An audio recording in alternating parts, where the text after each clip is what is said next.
I never knew what possessed my mother to place my mind in God's hands rather than that of the local movie theater. 10 fingers, 10 toes. That's all that used to matter. Not now. Now, only seconds after birth, the death of my worldview was already known. The doctors read the report. Neurological condition, 60% probability. Talks during movies, 42% probability. Amusement diversion disorder, 89% probability. Mindless consumer, 99% probability. Early worldview death potential, mental life expectancy, 30.2 years. That's what they thought of me.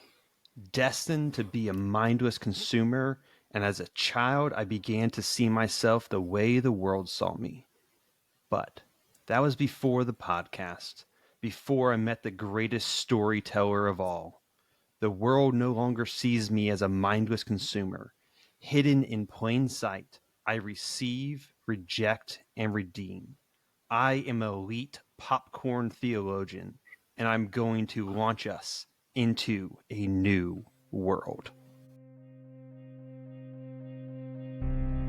In a world where entertainment is viewed as mindless diversion, only good for momentary distraction, one podcast has taken a stand, thoughtfully engaging the art of our day, dissecting the narrative, and pointing the people back to the greatest storyteller of all.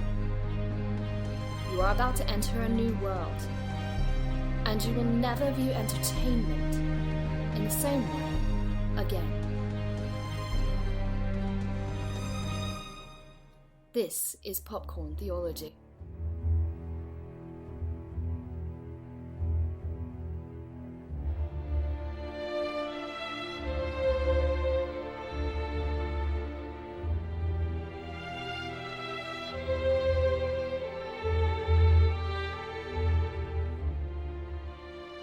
Welcome, movie lovers and theology nerds, to episode 335 of Popcorn Theology, where we examine films for where they align with the greatest story and our greatest storyteller, discussing what to receive, reject, and redeem for common ground, fruitful conversation, and mindful movie consumption. I'm Jerome Eric. And I'm David. And I'm Jerome Miles. And we're looking at Gattaca. Directed by Andrew Niccol. I think it's written, produced, and directed by Andrew Niccol, and starring Ethan Hunt, Uma Thurman, Jude Law, Alan Arkin, and Laura Dean. It was produced by Danny DeVito, of all people. What? I saw that. I was like, is that the same Danny DeVito? I had to look it up. It is. It's the Danny DeVito. Yeah. 5 years after he tried to kill Batman, boom, we're 3 minutes in and Batman reference. That's a new record. Count it. With music. Do you have like notches? I assume somewhere in your recording studio, notches for Batman references. Batman is archetypal. He can relate to any conversation. No, but with music by actually don't know how to. DeJarno Reinhardt. Chando? I should think know. so. You know, to tell you the truth, I've listened to this soundtrack probably 100 times. It was among my soundtracks that I listened to when I wrote papers in college, and I think it's one of the best scores out there. Among like Gladiator, Braveheart, I would listen to, trying to write epic papers. You write different, I'm guessing, when you're listening to Braveheart and Gladiator. A little bit different, not mindlessly, I'll tell you that. Yeah, but yeah, so that's our crew behind the scenes, and we thank them for making a pretty good movie. And David, tell us what Gattaca is all about. I will say before I will. This is a year after Matilda, which is the other one that he directed and starred in. I've never been so glad to not see Danny DeVito in a movie as I was with Gattaca. Could you imagine a cameo? Anyway. Perfect genetic specimen. I love Danny DeVito. No hate. It wouldn't have made sense in this world. So this is a film where Vincent Freeman is born in a futuristic society in which people are genetically engineered. But Vincent wasn't genetically engineered and suffers from a genetic disorder, theoretically, leaving him unable to fulfill his dreams of becoming an astronaut. Vincent meets Jerome Morrow, a genetically superior athlete who has become disabled, and Jerome allows Vincent to impersonate him and assume his identity so Vincent can join the space program Gattaca. But all is at risk when a fellow astronaut is found murdered, and the authorities begin looking into the Gattaca program. Dun, dun, dun. Dun, dun, dun. Yeah, I was about that plot point. I actually was kind of surprised how quickly, like I thought it would, like the murder mystery or whatever would be. Is like no, it's like scene, guy's dead. Next scene, I was like, wait, what? Yeah, and then the rest of the plot starts to go. Yeah, and it moves pretty fast. It goes from world building right to the scene. It's like that. I thought that was actually pretty good narrative flow to at least get us through the story pretty fast. And then one of the people in our chat, thank you for joining our chat. Yeah, Guy mentioned our Danny DeVito joke. A similar movie to this is, I don't know if you guys have seen the Arnold Schwarzenegger Danny DeVito movie Twins. How is that similar to this? Okay, the twins are the twins are like IVF babies, and it's some kind of thing in which all the recessive genes went to one, and all the like superior genes went to the other, and so they're twins in some meaningful way. I don't exactly know how the science is supposed to work. Now I gotta watch. I've never seen Twins. So yeah, it's a really neat. Next month Patreons. Next one. Yeah, Sci-Fi Month is. Yeah. It's actually over. We could do Schwarzenegger month. I think we've been contemplating comedy month. You can let us know on any of our social media channels about what you'd like to see. For sure. Yeah, we want to thank Guy for joining us in the chat, and that's one of the perks of being a Patreon supporter, which we'll talk more about a bit later. But if you support us on Patreon for as little as $1 a month, then you get access to some special features, including an exclusive Facebook group, and you get to watch us record live and distract us in the chat. It's super fun. Some of us are harder to distract. Get us off others. our notes. Our very well put together notes. Yeah, yeah. We had. It's like we're so organized. A single impenetrable unit, a 3-headed podcasting machine. And Miles forgot that he was going to mention that we are an increasingly visual podcast now. We're on YouTube, so now is where we get to say like, share, subscribe, hit that notification bell. Yeah, all those things. I don't know which corner to point to. Yeah. But I'm not sure either. We'll hit you in the whichever ears. one says we'll hit you in the eyes. Yeah, absolutely. Definitely. Thank you, We're Miles. not just an audio podcast anymore. So yeah, please, even if you prefer to listen in an audio format, check out the YouTube channel, because we do have short video content. We have some exclusive content that's just going to be on YouTube coming out here shortly. So yeah, definitely check that out. Very shareable type of stuff. Yes, for very sure. Shareable. All right, well, thanks, gents. So let's go ahead and start giving some of our popcorn stuff here, popcorn theology ratings. So let's go ahead and go from just a popcorn perspective right now. What did we think of the film? We use our stale, fresh, or buttered and salted, standard. So let's go ahead and give me a quick little rating and less than a minute type of thing. So David, we'll start with you. Yeah, I think this is certainly a movie I enjoy. I'm going to call it fresh. I think fresh is a fair statement. It's good. It's a very good movie. It's poignant. It is beautiful. Set design, costume, prop design. It's all, and the score as well, as Miles mentioned. These all elevate and serve the story well. It's good, and even at times great. But I think it's not exactly a timeless masterpiece. It's not exactly an iconic piece of sci-fi film. And so I wouldn't put it in the buttered and salted category for that reason. Good, but not, flawless, perfect. And so, yeah. What about you, Miles? Yeah, I have wanted us to cover this movie for a long time. It's been just a personal favorite for me. And nostalgia tells me that it's buttered and salted. But actually, I think that it's probably just fresh somewhere in there. But I am really thankful that the patron saints voted for this movie during Sci-Fi Month. Yep. I really expected Terminator 2 to be in this slot, which would have been just fine. But for this movie, I'd say probably the premise is excellent and thoughtful, and the plot and the execution is just pretty good. But there's some things where it's just like, I could do without. But this is a good movie, and I think it really is on a you should watch list. But it's after watching the Dune 2 in theaters a couple weeks ago, and then Blade Runner 2049, it's like, okay, Gattaca is it's pretty good. It's fresh. Yeah, that's fair. No, I agree with you guys. Definitely fresh. It's doesn't have any of those like it's. If I saw it when I was younger, it'd be a classic. But seeing it now as a grown man, I'm like, all right, I can actually pick apart the plots now and stuff like that. When I saw this when it first came out, I would have been about 10. And so I would have absolutely have loved this movie, thought it was really cool and stuff like that. No action, no real action scenes, which is kind of an interesting thing. So I really liked it. And again, Patreons, thank you. Particularly, I believe it was Rory. He's been on the podcast with many times. I believe that he was the one that initially, put this up out there, and everyone rallied around it and did it, which is great because I wouldn't have watched this movie. We this last month, I wouldn't have watched this movie. They were not for that. So I really enjoyed the flick.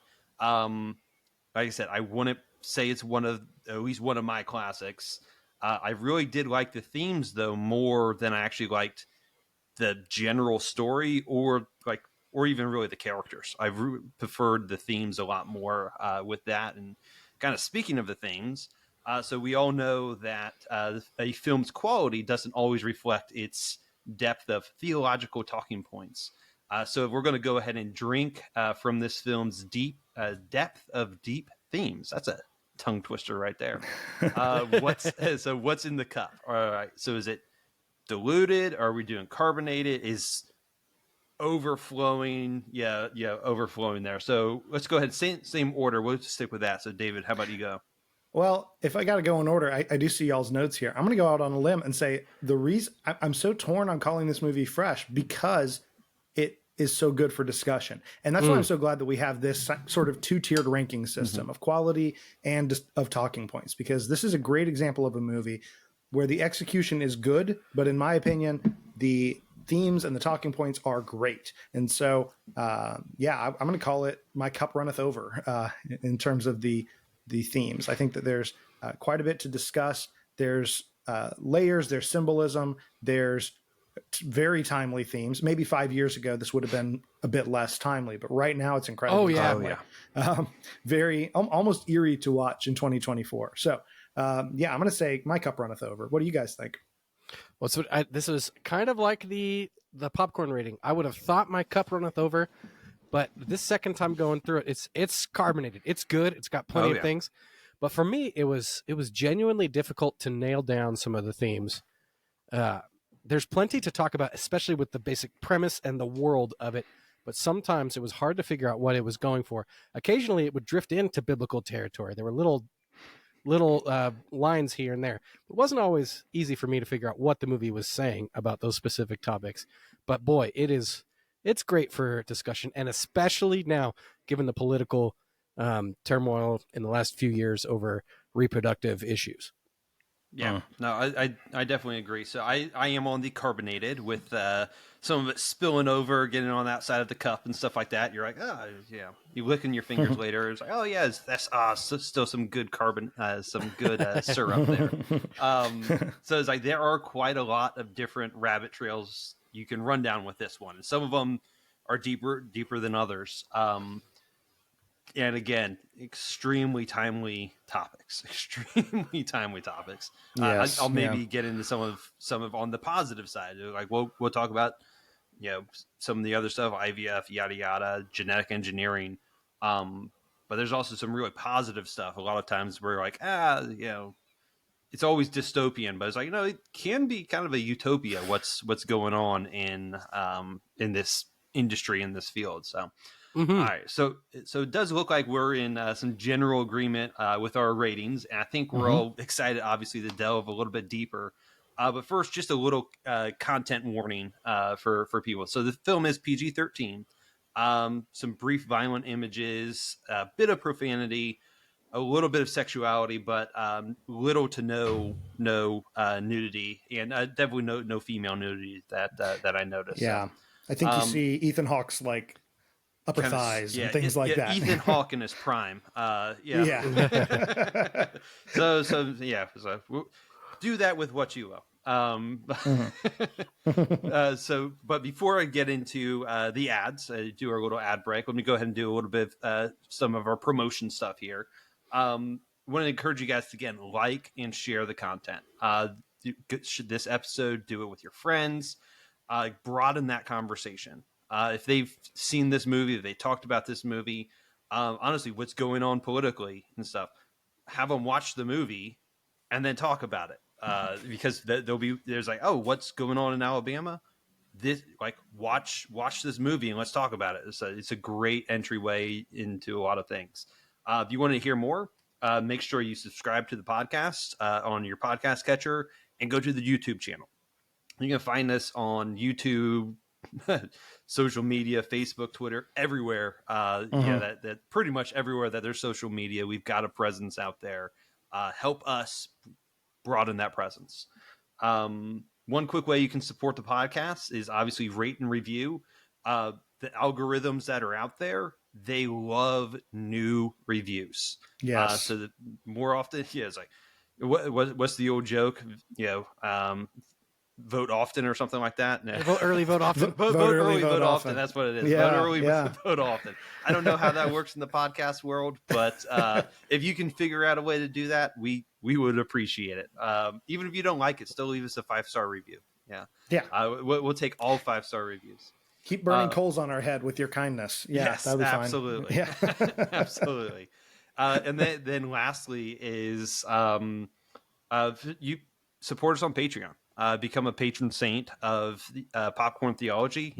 Back in the day, 300-400 years ago, there were patrons. Everyone had patrons, and now you get to be a patron saint for Popcorn Theology. And so, just think how cool that would be. It's like, oh, yeah, you could steal somebody's identity and team up with them, and we'll only charge you a 25% fee of all you make in order to help you. I'm absolutely down for that deal. He told me 20%. Yeah, you need to keep me in the style I've grown accustomed.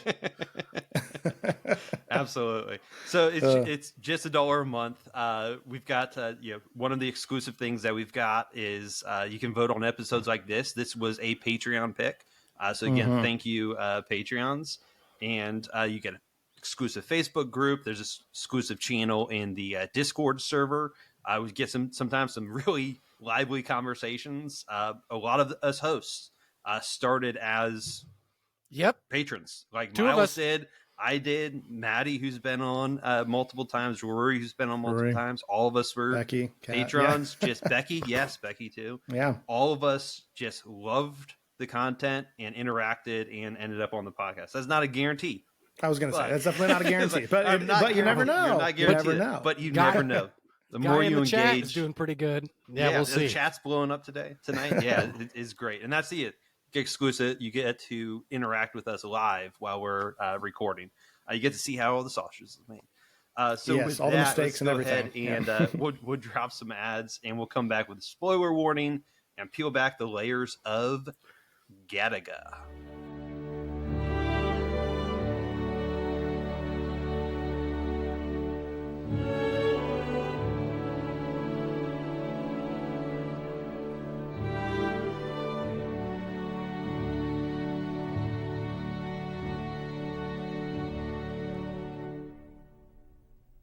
Popcorn Theology has been mindfully viewing cinema from a godly perspective since 2015. But why? Where did it come from?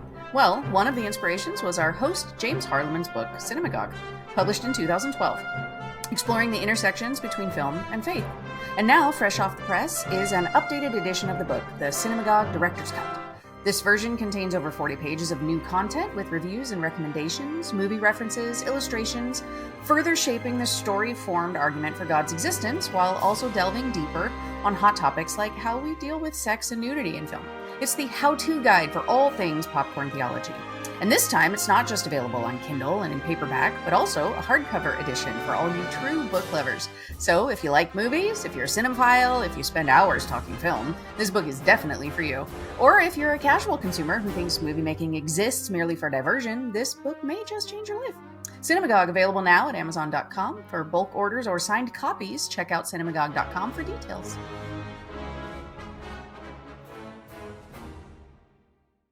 Hey, this is James, and if you're listening to Popcorn Theology, it's because you're interested in movies, or theology, or best of all, both. And that probably means you're our kind of people, sharing things in common with our community and maybe sharing common interests our listeners and viewers would be interested in as well. So why not partner with us and advertise your business or ministry right here on Popcorn Theology? We're looking for great, like-minded sponsors and offer reasonable rates with a variety of formats to get your message out. Remember, our fans aren't mindless consumers, so they'll give you thoughtful consideration. That's a big part of what we're all about. So for more information on advertising with us, contact info@popcorntheology.com.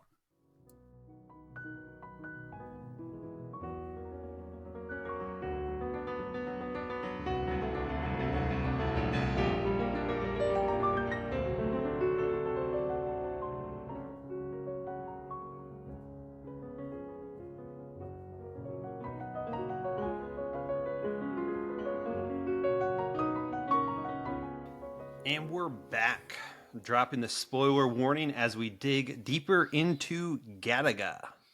Okay, so that music was... Oh, I'm so excited. Sorry. Let's listen to popcorn. Popcorn. It's all right. It's all right. First. Yeah. I've loved this movie for decades. He's so excited. He can't even wait for his popcorn. This is how great it is. Not waiting for the popcorn. No, but thinking about... So the piano music we just heard was played. It's really interesting for the themes of this movie, but by only a six-fingered man who also killed my father, and he should prepare to die. But but he I just wonder if they wrote music that actually included an additional finger or two additional fingers for that point, because part of the part of that scene is it can only be played by a person with 6 fingers. Yeah, with 12, with 12 fingers. Yeah, 12 fingers, which undercuts the whole idea that the image of the perfect is the most beautiful or the right thing to choose.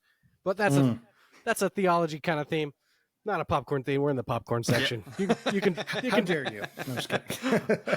All right, so let's go ahead and get to our popcorn thoughts, expanding a little bit on what we were already talking about. So we'll go ahead and keep same order we were in before. So David, go ahead and give us some more of your popcorn thoughts. Right. And so, I called this movie fresh. And again, I thought it was beautiful. Honestly, the more I think about the design of it, it seems very grounded as sci-fi goes. Right. And so this whole month has been sci-fi month. And this has been a pretty interesting month, because when I think of sci-fi, or certainly in years past, I would have thought sci-fi is spaceships and explosions and Star Wars type stuff. And that's part of it, I guess. But that's really more like space opera. This is more, I think, in the realm, along with Blade Runner and even Dune, sci-fi is grittier. It deals with human issues and human, troubles that are in the present time, and it just tells them through a different lens. This movie does a really good job of that, between the set design as well as, like I said, the fact that everyone's in gray and black. There's very little color. This movie could almost have been shot in black and white, and it wouldn't have looked tremendously different. It's not bright and dynamic.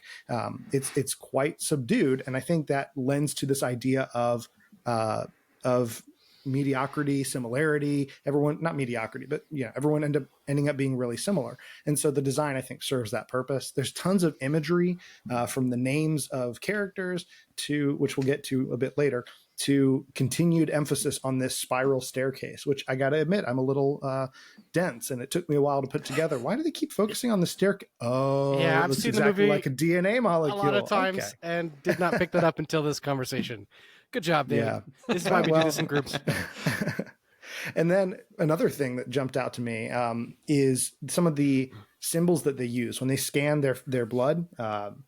They only show the close-up a couple times, but when you look at the close-up, the symbols that they use for the, I don't know what they call them, the good, the valids, I don't remember the term, but the good people, is like an infinity symbol. But for the invalids, they use it looks kind of like a cross, but it's actually a dagger. And this is something I learned about in college, which is that this is a taxonomic symbol. If you have a species or an organism group that is extinct, then you note it with that. That's the symbol that's used to denote that they're extinct. And so they use that to set them aside. And it looks kind of like a cross. Maybe there's something to that, but it's supposed to be a dagger for them to be extinct. So yeah, the infinity seems to imply perfection and eternality, but of course the dagger is, not so good. Also, as a quick aside, and I'm going to consider this still in the popcorn category. This is where Ethan Hawke and Uma Thurman, maybe they had met before, but this is allegedly where they started their romance. They were married for a number of years. They've since divorced, but they had 4 children. And as far as I know, they were all faith births or God births, whatever you call them. I don't know. One of whom you've probably seen, and maybe whether you knew or not, Maya Hawke, who plays Robin in Stranger Things, is their daughter. And so in a sense, even though this movie is set in the future, and Stranger Things is set back in the 80s, I like to think that this is a little bit of a prequel to Stranger Things in a true biological sense. Yeah. So anyway, all that said, I thought this was a great movie, partly because indirectly it gave us Maya Hawke. So there you go. So if anything else, even if you hated the movie, you can appreciate it if you watch Stranger Things. There you go. And for me, I thought this movie was fresh. I've always liked it, even since I think I caught it when I was a little kid when they were doing the scene where he's yelling at Eugene saying, there's more vodka in this pee than there is pee, And that was intriguing to me, and they were talking about pee. But there's also, if you just sit and think about this movie, there's a lot of creative, fun ideas woven throughout the movie, kind of Easter eggs, all about the idea of DNA. Mm-hmm. So, for example, the title of the movie, Gattaca, only uses the 4 letters in the DNA sequence, A, T, C, G. I guess technically there's a U in there. That's biology from my freshman year. But that's the whole point. Gattaca. So that's why it's not NASA, it's Gattaca. It's that's to indicate the unattainable thing that is beyond his genetics, Gattaca. It's something set. And then if you just look at the names of the characters, like Vincent, that name means prevailing or conquering. And so they're kind of implying there's a character here who's prevailing or conquering. Anton, the name he almost got, but he was not worthy to have, is a name of Latin origin, meaning priceless or praiseworthy. So Anton gets the praise, but Vincent is the conqueror, the overcomer. It's pretty fun. And then I like Jerome, whose identity they both use. He goes by his middle name, Eugene, which I think anybody should be able to pick this up. Eugene has the word gene in there. And in the Greek, it literally means good gene. It's also where we get the idea of eugenics, which is the issue of this movie. And so they just throw that in there. Honestly, I'm ashamed of myself for not having caught that. That is as close. That almost slaps you in the face. Good catch. I missed that one. But it's just, that's why this movie is more thoughtful than your average movie. It's great for science fiction. It's about science fiction, like taken forward. There's also great tension in the plot. One of you guys has mentioned there's not explosions or guns being fired, but there's great tension when it comes to the deception and the way there's no room for error in terms of replacing the pee, the blood, the hair, all of those things. He's always on the edge of failing, always on the edge of being found out. Like, I love the scene on the treadmill where he's going and he's using records. So he's got to be at something like 200 beats per minute, and he's keeping his cool, but you can see he looks like he's dying, even though he's keeping his face. That's a good piece of acting there. Oh yeah. While his heart is burning inside. I think about that a lot when I'm on the treadmill, about what it would take to be able to not just, when you're totally gassed, to keep your composure. And he did that every time. And it's, this movie is just great. And of course we talked about the movie's great. And the way the plot comes home to narrow down on a sibling rivalry is pretty good storytelling. And so there's a lot about the popcorn of this movie that is worth celebrating. Very, very cool. So I thought it was fresh. I wanted as to well. throw this out there. I looked into the names because I was like, there's one name we haven't really looked at, which is Irene, right? And so Uma Thurman's character. And just out of curiosity, I looked it up, and apparently Irene is from the Greek, and it means peace. So I don't know what to do with that. But you know where Irene is? Where I recognize Irene from is Black Hawk Down, when they're about to go. That's exactly what I was thinking. Effing Irene. I think of the Toby Mac song, but that just shows my age here a little bit. Oh no, Irene. I guess you guys are the same age as me. The Greek word for peace in your New Testament is Irene, and so that's pretty close there. Okay, thank you, David. Very cool. Anyway, sorry.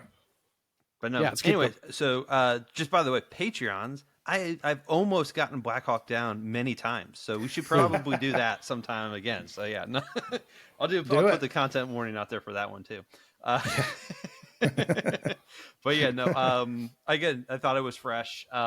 It has a very timely plot. And I only see it getting more timely as we go along with some of the technological advancements that we actually are making. That Gattaca 20, almost 30 years ago, was pure science fiction, and now it's pretty much science. So it's cool, but also kind of frightening, but again, very timely. So I thought the pacing was really good, and honestly, I actually liked the narration feature, like how he just narrated, throughout. Sometimes that can be overbearing in certain movies, but I really like that feature. The one part that actually didn't stick with me, it's funny enough, David, you mentioned it already. The one part that actually didn't stick with me, I was like, was the relationship between Irene and Vincent.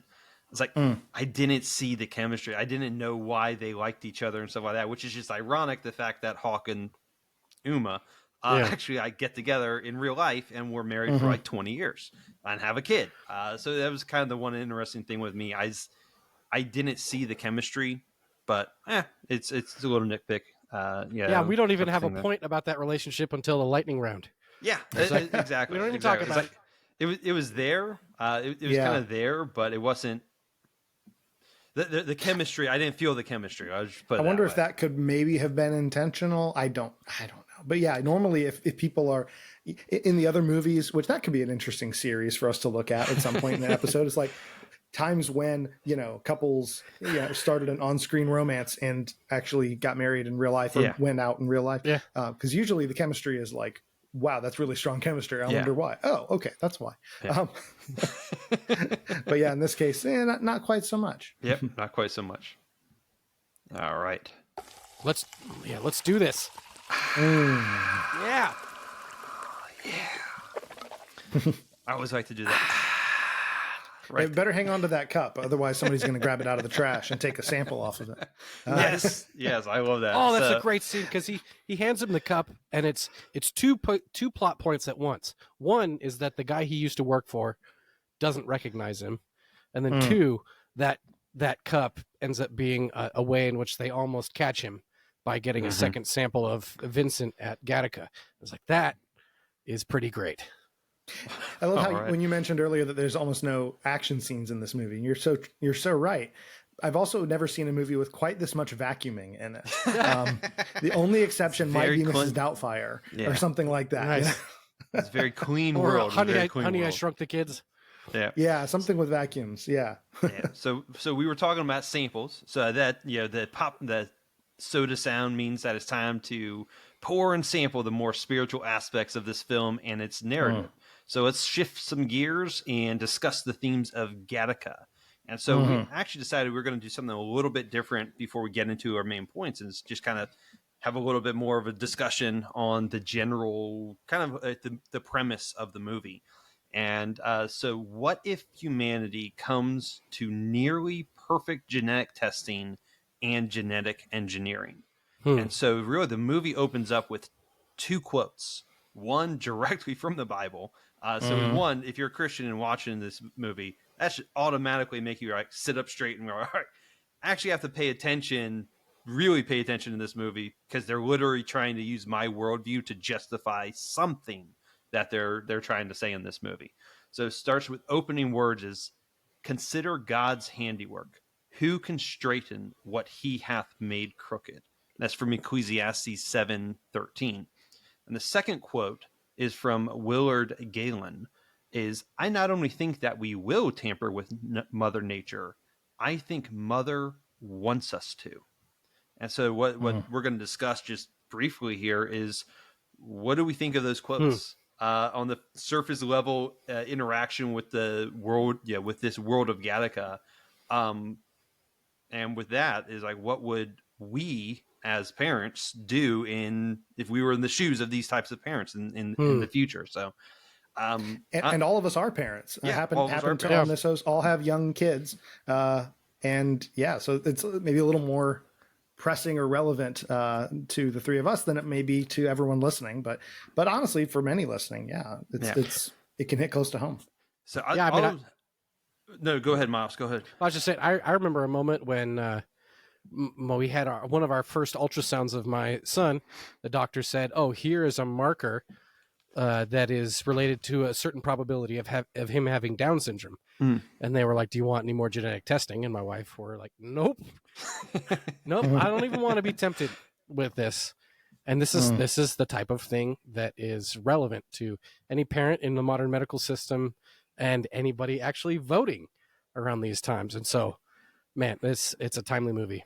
Yeah, No, for sure. So my thoughts is most people in my life know this, but most listeners probably don't unless you listen to the Coda episode. So I actually literally am an invalid. I was born. I have whose identity did you steal? Yeah, I have a genetic disorder, hemophilia. So I was, it's genetic. My mother was a first generation mutation carrier, and so and then hemophiliacs are about 1 in every 5,000 births. And so as someone who is literally an invalid, this kind of world where we're selecting out human beings because of predispositions, it kind of frightens me. Because that's the one thing is like, it's one thing to be like, oh, let's go ahead and, if you could without destroying whatever, let's go ahead and eliminate this disorder. What are you actually doing to someone's personality when you're doing that? Or if you just, we do that already through abortion, just eliminating everyone that has this certain disorder. Well, what are we doing to society now that we're eliminating this people group completely just because they were born defective or invalid? So I think one of the things that we also need to think about, and I think about this a lot, is we need to think about this a lot more in context of like the body of Christ, like how everyone impacts, and it's like a synergistic type of relationship. And a lot of times I see people who don't have a disorder saying how the world would be better off if people that had disorders weren't around. Or I saw it, unfortunately, I saw it today in a stupid meme group on Facebook. Someone posted something about this person sacrificing so much for their child who had, who was disabled. And many people in the comments were like, yeah, I just pull the plug type of thing. And it's like, and it's that type of mindset. So this thing was like, we don't live in the world of Gattaca right now, but we kind of do. We do have that mindset where we're not looking at each other as this body of Christ. And it's kind of one of those things where it's like, does the eye say does the eye say I'm not part of the body because I'm not the hand? Or for me, I always joke and call myself the left pinky toe of the body of Christ. Am I still part of the body? Just because I have this disorder, hemophilia, should I be not allowed to have any children because I could pass that disorder on. I could pass that disease on, and for the species to be more superior or be best, what would that entail? Now, as far as the thing about the being in the parents' shoes is what the doctor says to the parents when they're working on Anton is textbook emotional manipulation. Just straight up emotional manipulation is like, well, don't you want what's best for your child? I.e. saying like, if you don't listen to me as your doctor, as your local geneticist, you're not going to have what's best for your child. And we see this in the trans movement right now, where would you rather have a dead son or a live daughter? That's the rhetoric that's out there right now. So with that, those were my initial jumping off thoughts and stuff. So, well, speaking of the trans issue, one way I was thinking is while I was watching this movie, I was like, wow, if I was somebody who considered myself trans, I might see myself inside in Vincent in this movie because he is trans genetic, kind of. He's passing. Now he's not really Eugene, but he is as passing as Eugene. And so that's the thing that's interesting about these movies. We're always taking the theological angle and our own particular perspective. But I just imagined for the trans movement, they might see Vincent in there.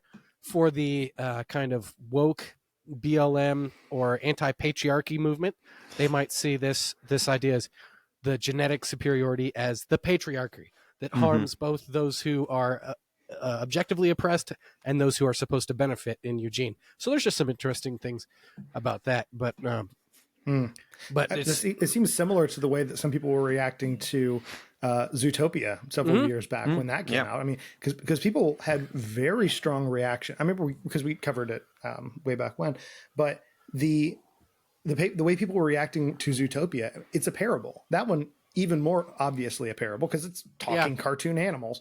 But people were taking it positively and negatively for various things. And, maybe not a stretch to say that some of those were intended, but I think it's possible some of them weren't. And so in this, I agree. It's very interesting because if this movie came out in 2023 or 24, I think it would probably have had some very different overtones and been received in a very different light than it did in 1997. Good point. But I think it goes back to the basic premise, though, of, can man straighten what God has made crooked? The way they're playing with that quote, it seems to raise the question of, well, should we try to straighten everything that we see as crooked? And a lot of the narrative pushes back against that. But biblically speaking, most of the time we talk about crooked, even one of the words for crooked in the Old Testament means something like bent. And so the biblical worldview sees sin and brokenness all around of us that's due to human and spiritual sin. And so we look forward to a day in which God will set things right. And we also see that God will use broken things in the meantime for good, even evil things. But we have another concept is that at the very beginning of the Bible, God tells mankind to go out and subdue creation, which implies that even in a good creation, improvements can be made. And so a Christian, depending on how we wrestle with these things, can slice it in different ways. But this movie will definitely show the implications of what happens when a very realistic sci-fi, dystopia, utopia is achieved, and what are some of the implications of that worldview and how people would react to it. And so it's very interesting that way. Yeah, for sure. There's so much to this, right? Because, to answer the question, how do we react to those two quotes? I remember when I was rewatching this movie, because I caught it, I saw it years ago, and then I watched it like a year ago when it was on Netflix. And then I just watched it, or maybe 2 years ago. And then I just watched it in preparation for this episode. And I had forgotten about those quotes at the beginning. And I almost wanted to turn it off and be like, I got all my notes, guys. I'm good. I haven't seen a single character, no spoken dialogue yet, but I got plenty to talk about from just those two quotes.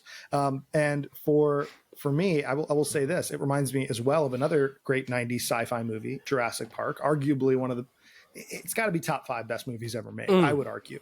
It's great. Top 5. But in that film and in the book, which is incredible as well, Ian Malcolm has an iconic quote that still gets used all over the place to this day, which is that your scientists were so preoccupied with whether or not they could, they didn't stop to think whether or not they should. And those are both super important questions. Can we? Yes. Should we? That's a different question. But here's my hot take for this episode. I agree with the Galen quote. I not only think that we will tamper with Mother Nature, I think Mother wants us to.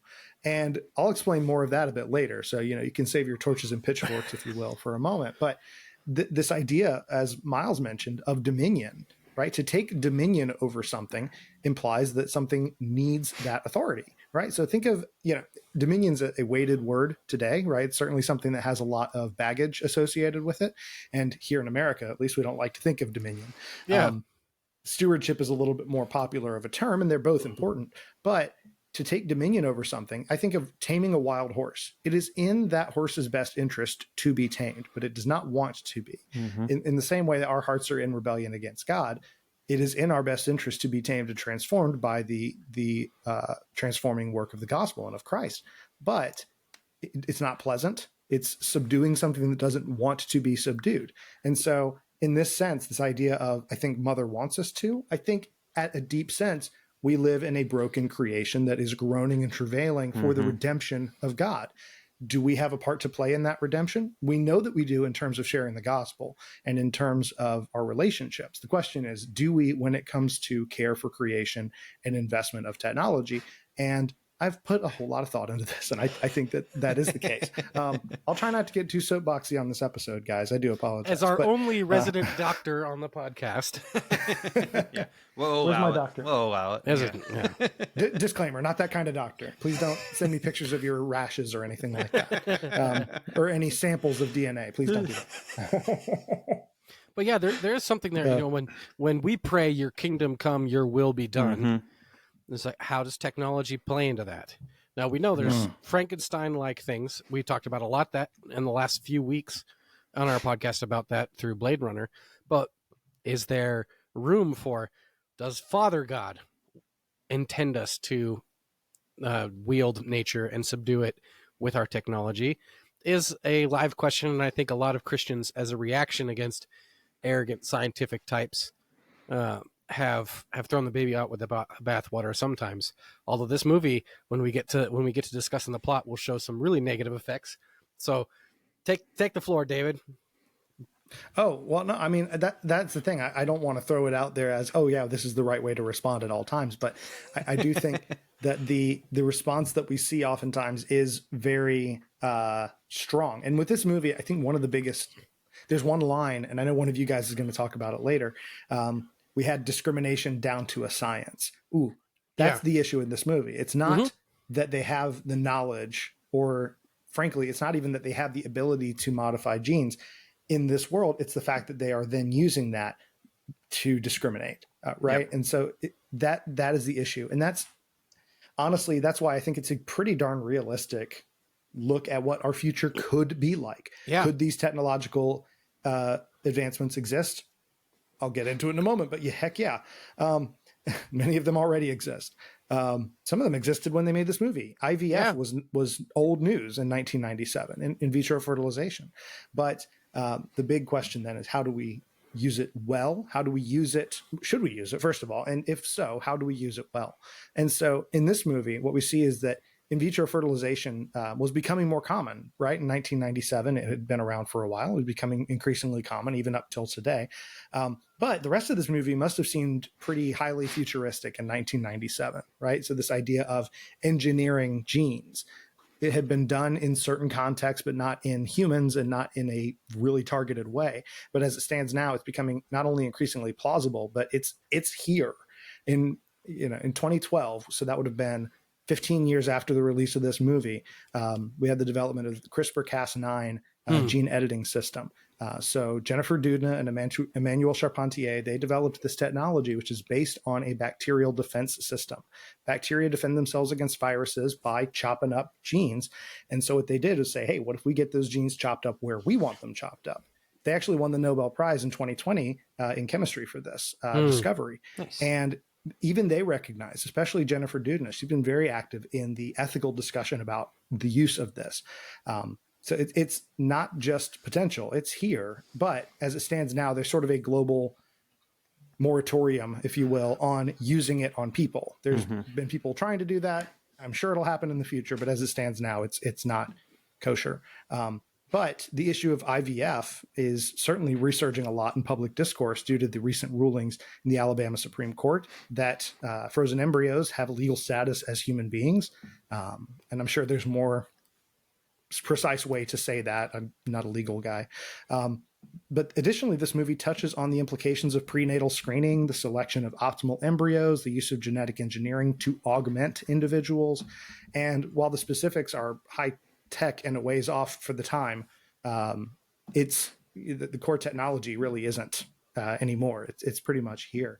But what's interesting too is that while some of this, and this is what makes it good sci-fi, while this movie is dealing with technology that at the time didn't exist, it's dealing with ethical issues that had been argued for decades. Nature versus nurture, right? Yeah. I mean, this is not exclusive or unique to biotech applications. People have argued for many years, are kids athletic, smart, whatever the case may be, because of their genetics, their background, their parentage, their lineage, or because of how they are raised. This is a years-long, decades-long debate. And then, of course, as Christians, we can add the layer of divine sovereignty or free will into that discussion, right? And so, are things predetermined by our genetics? Are things predetermined by our creator? And the film certainly leaves out God, but it does illustrate a world where genetic predeterminism is the overwhelming assumption. And Vincent pushes back against that, challenging it, continuing to exceed his expectations or the expectations that were placed on him. And there's a real human spirit story to this. But at its core, I mean, it really is great sci-fi because it gets to those underlying themes without even really, the themes aren't reliant on biotechnology. Those are age-old themes. Yeah. So I don't know, thoughts, reactions? Yeah, no. So what he said is like one of the quotes in the film is, "There's no gene for fate," and it's kind of funny. Is like, in particular, it was talking about Jerome's injury, and it's like because Jerome's supposed to live forever. This guy, yada yada, an athlete, all that stuff, but he got in this accident, and that's the thing. There's no gene for fate. And it's the same. It can also be taken the other way and applied to Vincent in that case too, whereas like he was able to achieve all of these things that an invalid was not supposed to be able to achieve. And it's because the scientists had discrimination down to a science, but because of that, they were so narrowly focused on these particular markers that they believed were relevant. And the question that is never asked by enough people, in my opinion, and Richard, if he's listening, will appreciate this, is the question of by what standard? By what standard is Vincent not as good as Jerome? Yeah. And it's thing is like on this purely biological genetic level, sure, maybe, yeah, you can draw certain things. But when you boil a human being down to their genetic potential, you've actually have eliminated human beings entirely, and now they're just matter. Yeah, and that seems to be the movie ends up arguing against scientism as a worldview because the authorities in this movie, the prejudicial people, were so caught up in the power that this information of genetic testing and genetic engineering gives them that they were missing some things. And so they thought that they had the whole picture, but they just really didn't. It kind of reminds me of a book I was reading around the time we were talking about Blade Runner that talks about how a lot of people will reduce the soul down to the brain, but there's just a lot that we can describe about the soul that is not accounted for in physical terms, namely consciousness, the experience of thinking, the way in which mind states appear to change our brain, and as opposed to the other way around all the time. And so this movie seems to speak against an implicit scientism. And then it gets it really grounded because when you have a society run on scientism, you have a father like Anton who's sitting with a doctor and says, well, we were just wondering if it would be good to leave a few things up to chance. And the doctor, he seemed like such a nice guy, really, really warm. But he says, we have enough imperfections built in already. And then when the father hears all those genetic defects that Vincent has, he ends up rejecting his son. And it's because his life and his ethical decisions are built upon a deficient worldview that is founded upon scientism. And this movie will end up kind of pushing against that and saying there are things in life that are outside of the scientific realm. And so I think that's one reason why this movie is so touching, is that we all have an instinct that arises when we see a story that ends up preaching that message that I think a lot of us secretly believe to be true.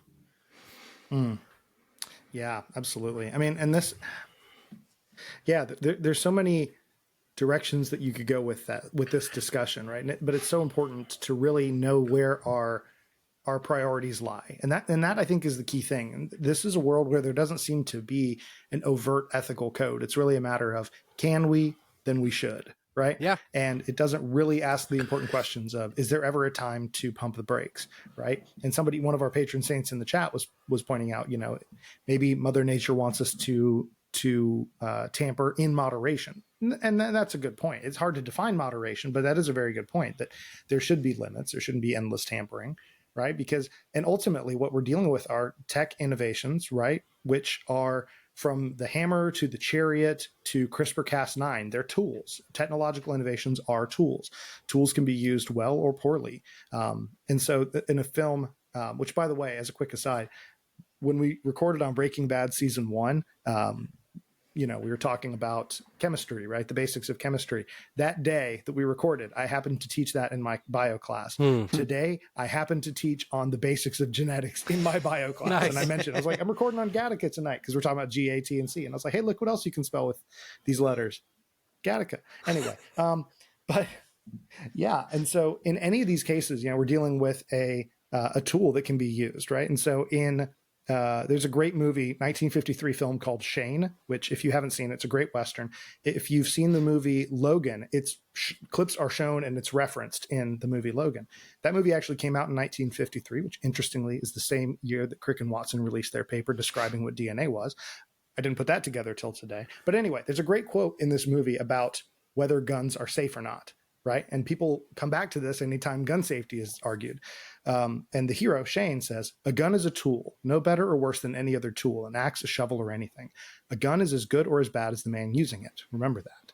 And I think that's an excellent quote. It makes a good point that tools can be used for good or for harm. Even something like a hammer, right? Hammers can be used for building homes for those who are in need. It can also be used for harming people. You can do quite a bit with something as simple as a hammer. And so the question we must ask is, who has the authority and the responsibility to use the tool, and what does it look like to use it? Yeah, is it a Pandora's box situation where you can't rein the technology back in once it's been released? Not all tools are equally effective, right? You could argue the same thing about the nuclear bomb. Oh, it's just a tool. It can be used for good or evil.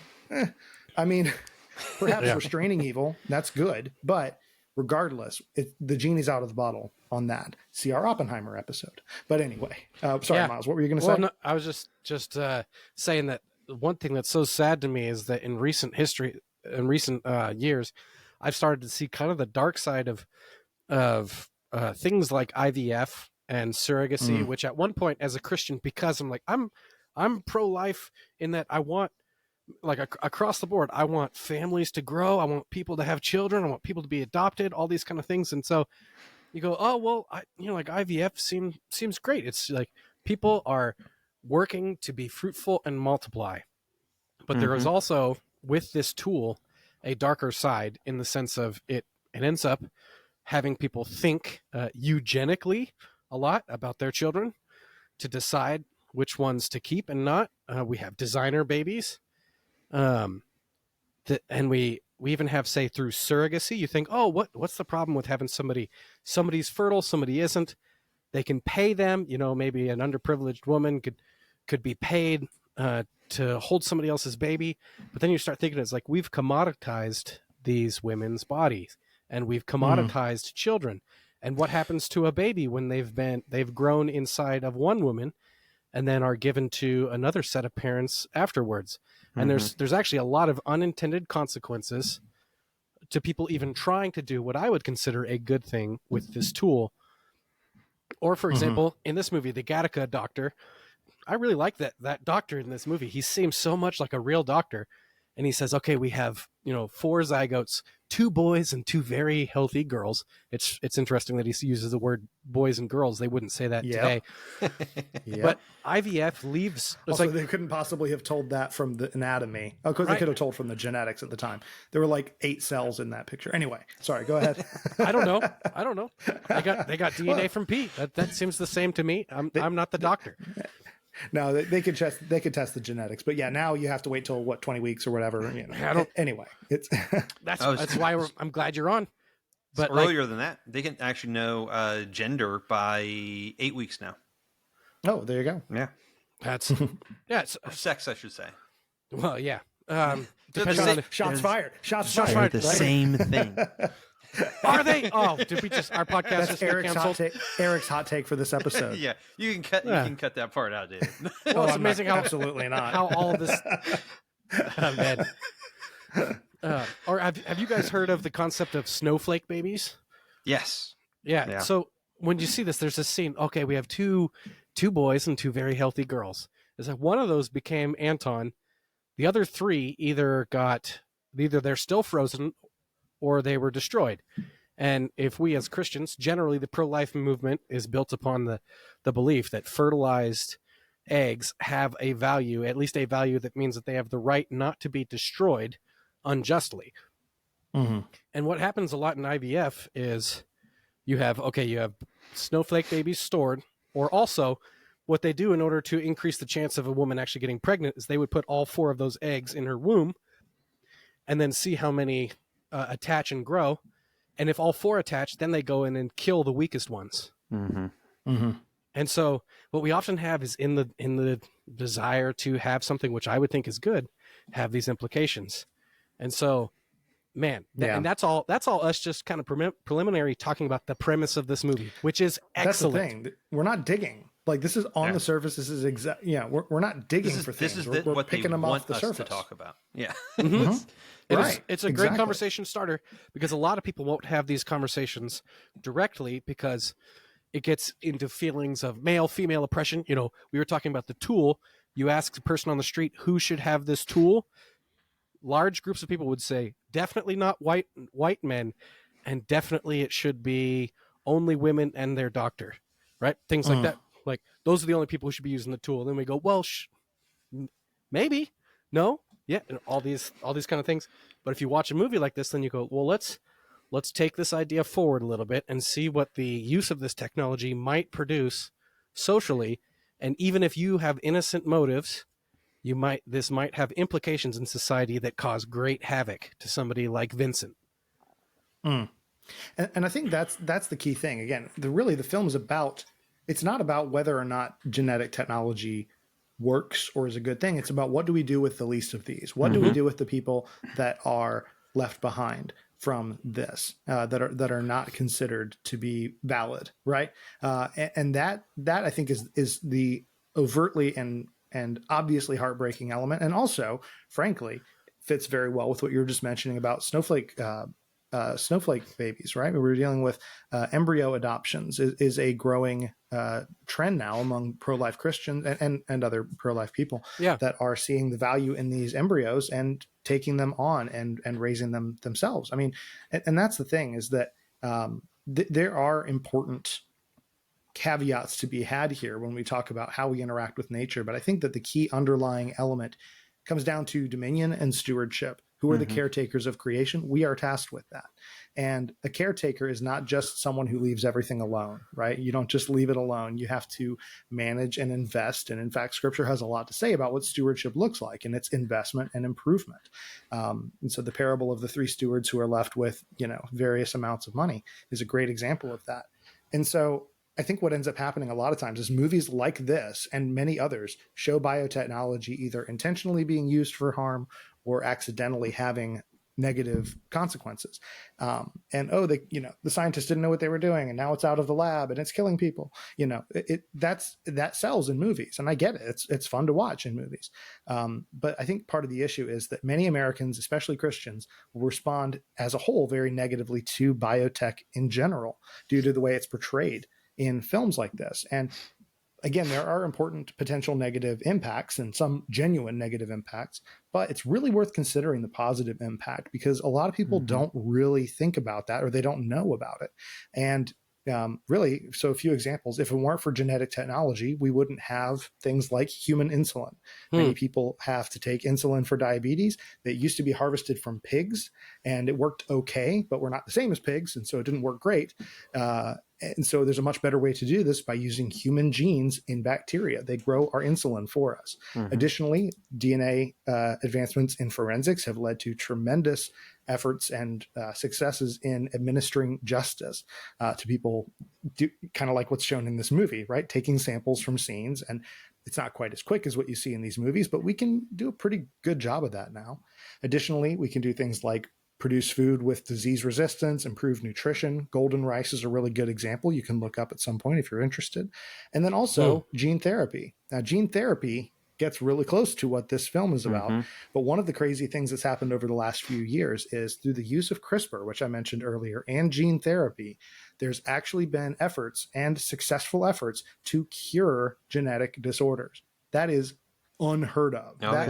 I would never have believed would happen in my lifetime. And now I'm looking at it in the rearview mirror. There are people who have had sickle cell disease in particular. This is a genetic disorder, actually be cured, not in every one of their cells, but in the relevant cells that it needs to work in. And so this is really more manageable in blood disorders. And so, Eric, I'm sure you're more familiar with this than the average person is going to be because of how it affects you. And so we can't just look at biotech in a broad strokes way and say it's all good or it's all bad.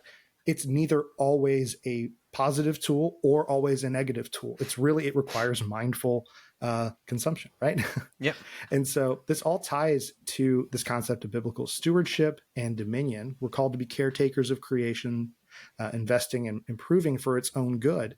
But this follows the two great commandments as well, right? Jesus was asked, what are the greatest commandments? And he said, love God, love your neighbor. If we're trying to do one without factoring in the others, then we are failing, right? And so when we are encountered with this, we as Christians should be asking, how can this be used to better know God, love our neighbors, and steward his creation? And ultimately, those are the questions worth asking. Those are the questions that the World of Gattaca doesn't even have the vocabulary for. It's an example of a world where they're not behaving as stewards, but as owners. We're caretakers. Not really. We're in charge. I always think of the steward of Gondor, Denethor, right? He was a steward, right? I'm just holding this place until the king comes back. No, he was acting like a king, and that was the problem. A bad king at that. This movie is kind of similar to that. And so, stewards are managers. They take care of someone else's property. And in this movie, what we see are people who are taking this biological innovation and using it without regard for the sanctity of human life. And that's the real danger. It's not that they're manipulating genes. It's that they are doing so wantonly and recklessly. And this is not just sci-fi. This is the case with some of the easiest things to detect. Down syndrome was already mentioned, I believe. And places like Iceland and other Northern European countries have been trying to eliminate Down syndrome, which sounds like a good thing. Down syndrome comes with some real negative complications. But it's not eliminating Down syndrome. It's eliminating Down syndrome humans. It's killing people. It's not a matter of simply getting rid of a mutation. That's not the same thing as curing sickle cell disease. It works very differently. And so I think that we have to be clear in where the lines are, especially as Christians living through the genetics revolution, right? And so we have to, we can't just become simple-minded Luddites who oppose all innovation, but we also can't blindly embrace technology that harms human life. And so, in short, you are not just a mindless consumer. You're not just not a mindless consumer of film, but also scientific claims, whether you like it or not. We have to chew through these things and understand them well. So anyway, I said I wasn't soapbox. I clearly failed at that. But no, you're absolutely right. So one of the medications, so hemophilia has come a long way. We're actually a very well-funded patient group, just because, so we have gene therapy now. We have 17 different standard acting products and long-acting products. Like, it's great, and a lot of it has come from this technological advancements. The one product that I'm particularly on is actually made from human stem cells, and so that actually was a question. When I found that out, when I found it out, happened to be at the headquarters of the manufacturer, and so I just asked them where the stem cells come from. Because I knew where most of the stem cell lines that people do research on, I know where most of them come from. They come from aborted children. And so I wanted to make sure my particular one wasn't. It turns out it wasn't. It was from, unfortunately, it was a child who died. And it was donated for research and stuff like that back in the 70s or 80s, which is just incredible that through technology, we're able to actually almost perpetually just keep it going and just keep Yes. doing more research over and over and over again off of. I think there was a movie we should probably cover sometime, the Immortal Henrietta Hicks or whatever Life of Henrietta Lacks. I think it's Henrietta called. Lacks. Yes, it's about Henrietta Lacks. Yeah, As a quick aside, I'm going to throw this out there.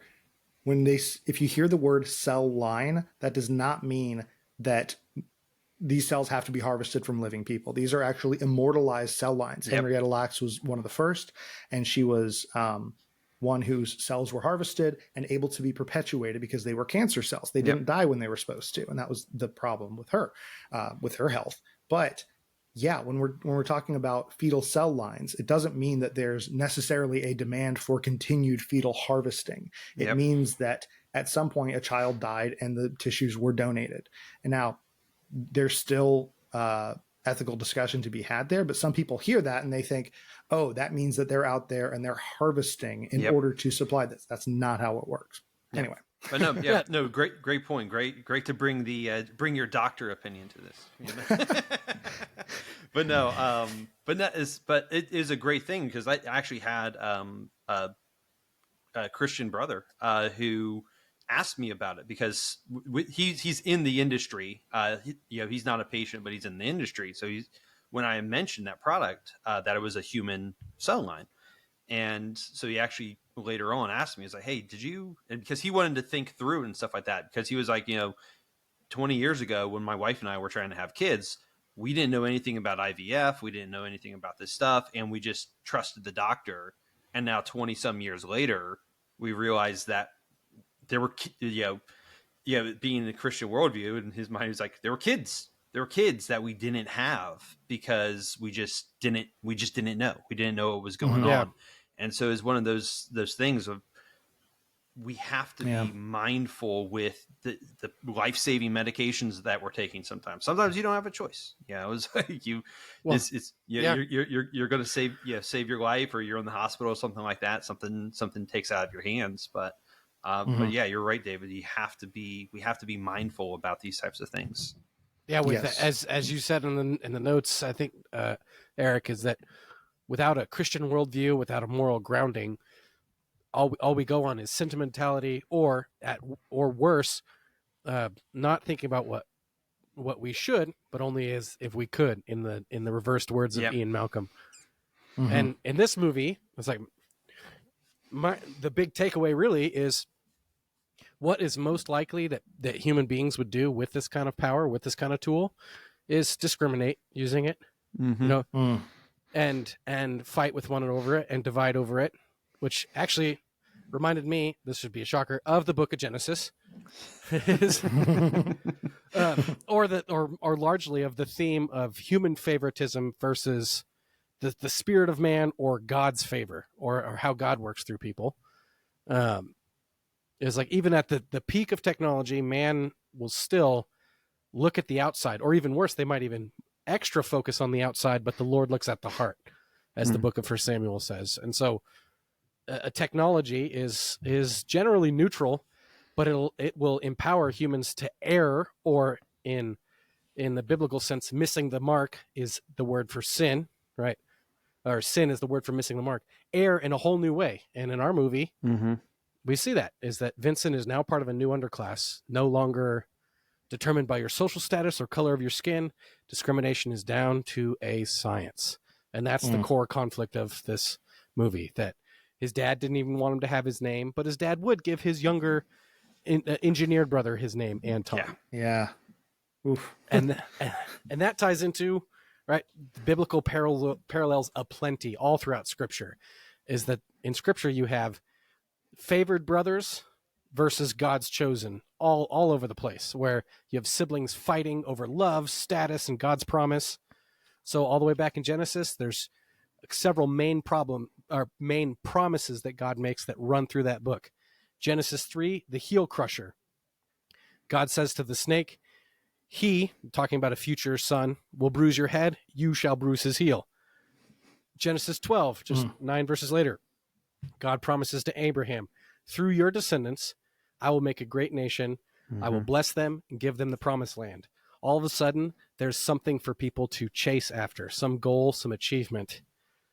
And then what happens is God's people, instead of working together in peace, fight each other over it all throughout the book of Genesis, and the rest of Scripture, really. And we see that often an unfavored or smaller or younger son is chosen by God to inherit his promise and do something that has never been done before. Similarly, in this movie, mapped onto Vincent is a similar struggle. Is somebody who's considered less than, is chosen, is providentially placed, has a gene for fate. No, there's no gene for fate, to achieve something at the pinnacle, which is Gattaca, a pinnacle of human institutions, to go farther than anybody has gone before. And so I guess just thinking about this, when I mention sibling rivalry in the Bible, what pops into your head first? Usually Cain and Abel is the first one that comes to mind. Genesis, right? Cain kills Abel. Yeah. Any others pop into your head that stick out to you? I mean, Jacob and Esau are kind of the poster boys, I guess. They had the longest run. They have a crazy fight over the blessing. I always like that God gives Jacob the blessedness of Abraham away from his brother. He didn't even need the riches of his parents, but that's a conversation for a different podcast. But you have Cain and Abel, Jacob and Esau, Joseph and all of his brothers later. All of those are stories in Genesis. David and over his own brothers or over Saul. And even among these stories, another similar element to this movie is that sometimes deception or confusion is part of the plot. So Jacob dresses like Esau. He takes on his identity in order to try to get the blessing. Or a fun one, the left-handed Ehud in Judges 3, because the people are so thick-headed, they don't see that his sword is strapped to the other leg because he's left-handed, and he ends up defeating a big, I call him the Jabba the Hutt of the Bible. Eglon is the fat king. And then ultimately, I think Joseph has a good parallel for Vincent. Joseph at the end of Genesis is a good parallel for Vincent. I mean, he dreams of the stars. He dreams someday of the sun, moon, and stars representing his siblings bowing down to him, of being better than his brothers. And they look at him and go like, "What? You little runt," and they throw him in a hole. Then he's sold as a slave into Egypt, and he's raised to prominence, and eventually that brother ends up saving the rest of his family and doing something that nobody else has ever done. And so these kind of concepts, this story, again, I'm the biblical parallels guy. This movie parallels those really good. Ultimately, we have King David, who's a similar thing where he was a younger brother, but as one of my favorite verses in the whole Bible, it's 1 Samuel 16:7. But the Lord said to Samuel, "Do not look on his appearance or on the height of his stature, because I have rejected him." Talking about David's brothers. "For the Lord sees not as man sees, but man looks on the outward appearance, but the Lord looks at the heart." And I think this movie connects that big theme, is that man looks at the outside or even at the genes, but the Lord looks at the heart.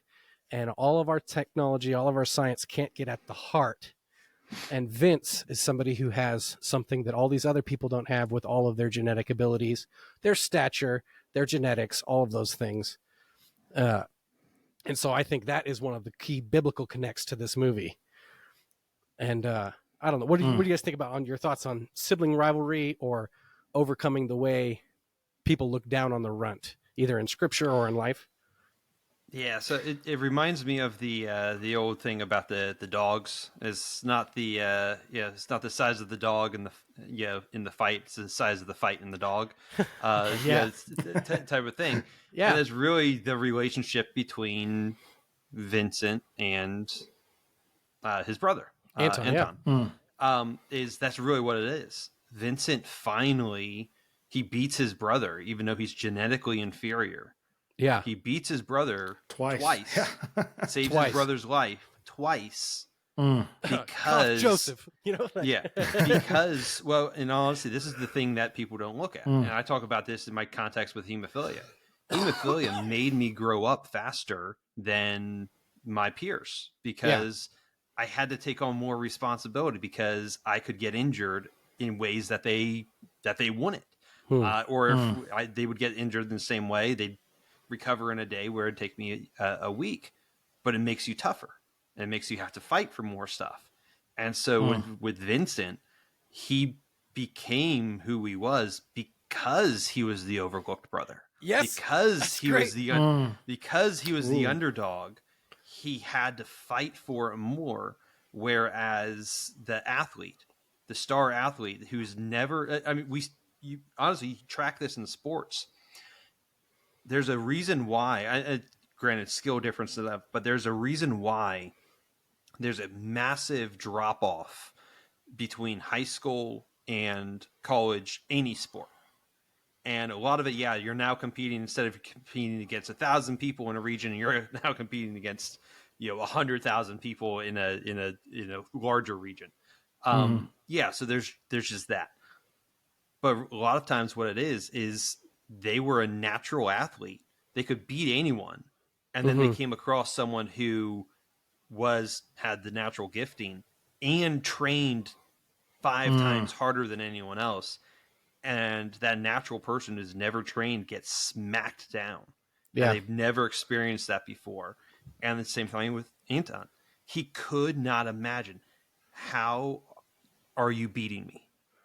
And how you doing? He's even saying this. How you doing this, How are you Vincent? doing this? How are you doing any of this? And he says, like, I just learned. Well, he didn't say that, but I didn't save anything for the swim back. Yeah. I gave it my all. And this movie, that there's a related point to the sibling rivalry and the chosen son, and the way the people in the Bible would see Saul as a head taller, but God chooses David because he's a man after his own heart. Is that this theme is a deep one in our real relationships, and this movie talks about the burden of this kind of expectation of excellence based on exterior or DNA appearance, and it's a burden to both groups of people. It's the burden of imperfection is put on Vincent's shoulders, and he's almost crushed by it when he was a kid because he begins to see himself the way the whole world sees it. But as Eric pointed out, he ends up using it as a way to drive towards his excellence, right, and to overcome it. Or I think in the words of Captain America, because it's the same 1 Samuel 17:6 theme, man looks at the outside, but God looks at the heart, where the doctor says to Steve Rogers, a weak man knows the value of strength and he knows compassion. Right. There's that, but a strong man could be like a bully. Similarly, in this movie, Eugene is crushed by the weight of expectations. Yes. The burden of perfection is what it says. He says Eugene never suffered from the routine discrimination of utero, faith birth, invalid. He was a vitro, a valid, a made man. He suffered under a different burden, the burden of perfection. And so Eugene, you see, he carries around the silver medal as something that he just realized, I was supposed to get gold and I didn't achieve it. And it destroys him. And he tries to commit suicide, is what he reveals in this movie. And that's why he's able to give his identity to Vincent. And I think for me, a gospel connection for me is that this expectation of success based on DNA parallels what religion does to people, what works-based religion does to people, versus the gospel of Jesus. And so a works-based religion is earning your salvation, is earning God's favor, achieving heaven, achieving God's favor, which is what Jacob was wrestling after God. He was trying to get God's blessing, didn't realize it was by grace. Jerome is crushed by an achievement-based identity. And this reminds me again of the late Tim Keller's quotes. It says, religion leads either to pride or despair. Either to Anton when he was a kid, proud, my older brother could never beat me, I'm the genetically superior, or despair, Eugene, who wants to commit suicide. But in contrast to that, the gospel touches both those sensitive areas under the burden of achievement of works-based relationship to God. The gospel is, as Tim Keller said, again, the gospel is this, that you are more flawed than you know, but at the same time, you are more loved and accepted than you ever dreamed in Christ. It's an antidote to pride and despair. And so even though this movie there's no churches in it, but the weight that Eugene carries in this movie, and that he can't escape it, he commits suicide in the end, right? The weight he bears could have been reached by the gospel of Jesus Christ, is to know that it's okay if you got second. It's okay if you can't use your legs now. God values you. you're more flawed than you ever knew. Even if the world can't see it, God can see your flaws, but also you're more dearly loved and accepted in Christ than you ever dreamed if you would just confess and believe and choose Jesus as your Lord. Well, the Calvinists are not going to like the language of choose, but you get what I mean. I was going to say that'll preach, right? Because I know you're not going to say it for yourself, right, Miles? That'll preach. That'll preach. But it's just this really cool thing, man. Yeah, it's so sad when Vincent was launching off in a rocket, and there's fire. Similarly, Eugene, he's left Vincent with all the genetic material he needs to keep his identity. Oh, there's another gospel connection that Audrey in our chat said to that. Exchanging an identity, one for another, in order to become valid, to achieve something that you never could. Good job, Audrey, in our chat. To literally slough off the old man, right? I mean, there's so much imagery in this. He spends hours or however long a day sloughing off his skin cells and trimming his nails and keeping his hair short, trying to remove any trace of himself. Yeah. And it really does seem like he is attempting, like you said, there's some beautiful imagery to that, because it seems to reflect taking on Christ's, taking on the identity Christ gives us. But at the same time, really, it is works-based, it is effort-based. And what's the plan when he gets back? I mean, he dodged a bullet here, but is there a plan for his return? I mean, that's the thing. Maybe he didn't save any for the trip back, right? Yeah. I can't help but think that that's probably part of it. But no, that's a fantastic point, is that the works-based element. Jerome himself, the real Jerome, or Eugene, I guess we should call him, is a fantastic example of that burden. And Anton to a degree as well, because despite being genetically superior, he's only a cop. And as they make reference a couple times in the movies, they don't respect the cops much at all. Not even Dean Norris, who plays Hank Schrader in Breaking Bad, who is a small part of this movie. I was like, Hank is there. But anyway. And he gets chewed out and humiliated by Eugene. Eugene, yeah. Well, I guess by Jerome Eugene at that point. Yes. But man, this movie, again, we spent a lot of time talking about science and all of these things, but the movie connects. Yeah, sorry. Because it's great stuff, but the movie connects at this level. Is the weight of expectations and burdens of achievement, as well as the triumph of the human spirit, which we all cry for in our stories. And this idea of, well, we all know that we're broken and flawed inside. What if I could just claim an identity that was perfect and achieve something and crash through those barriers in life? And it's like, excellent. That was awesome, Miles. Thank you. Thanks, man. So I actually want to back up just slightly, and talk about, again, kind of that Christian worldview that we were talking about. Miles did a fantastic job of the gospel, preaching the gospel, what it's like. And so as we're going about our conversations apologetically, all the type of stuff, is you're going to come across people that want to use science or this genetic stuff to push the envelope. Really, it's like push the envelope of human potential.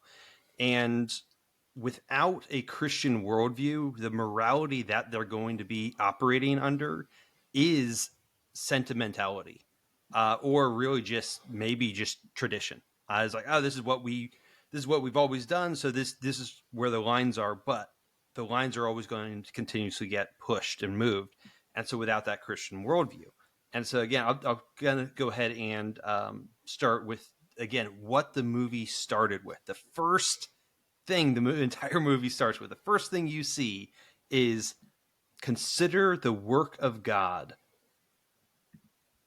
who can make straight what he has made crooked. And a lot of us get confused about what, and we already talked about this briefly, but what is crooked? What is crooked? So some people, I've met people who question why I take medication for my disorder, because God made me, right? So why do I take medication? Well, because our medications that we're taking is, we're not making straight what God made crooked.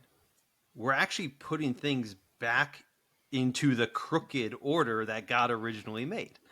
It's like, if you want to think about that way, is like, yeah, God, we cannot straighten what God made crooked, period. But that's not actually what we're doing when we're doing certain genetic things, or we're taking medication. We're actually looking at this world that we broke and putting it back into the order that God originally put it in and created it. And there's a verse, in 1 Timothy 4-5, and it's not talking directly about this, but it is it's very applicable. Is for everything created by God is good, and nothing is to be rejected if it is received with thanksgiving. For it is made holy by the word of God and prayer. And so we can take, as Christians, we can take advantage of the most advanced medical things out there and revel in it and go, thank you, God. Thank you. As yes, still being a mindful consumer, still, as Thomas Sowell, a famous economist, has said, he said, there's no such thing as solutions, only trade-offs. Only trade-offs. And so, yes, keeping that in mind, but knowing that, thank God for penicillin. Thank God for insulin. Thank God for gene therapy. Some of the technology that they're doing with gene therapy is, thank God. Yeah, David's held up his glasses. Thank God for glasses. And so it's just things where it's like, so then when you get to the quote of, I not only think that we will tamper with Mother Nature, I think Mother wants us to. And Mother does want us to because the Father is directing us to. He told us to. I think we talked about what's the first call to arms for all of humanity, right? Is dominion, be fruitful, multiply, subdue the earth. Mother wants us to be Mother wants us to be engaged with her because the Father created. It's a weird metaphor, but the Father created the Mother, so that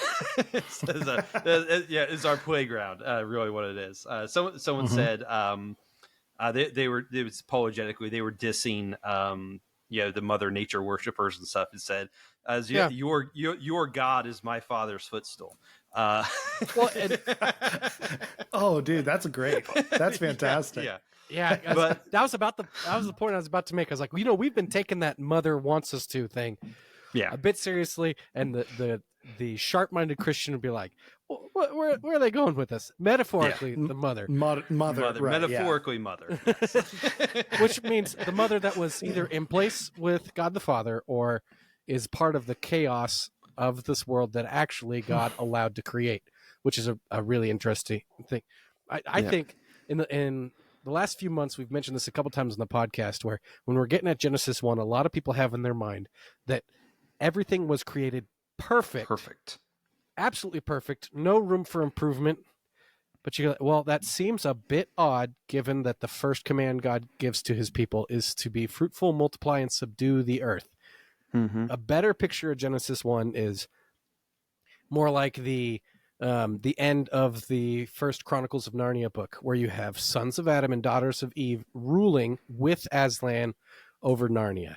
You have image bearers along with God ruling the world underneath his guidance and in his way, not trying to claim knowledge outside of him, as the tree of knowledge of good and evil would represent, but working with him to improve creation.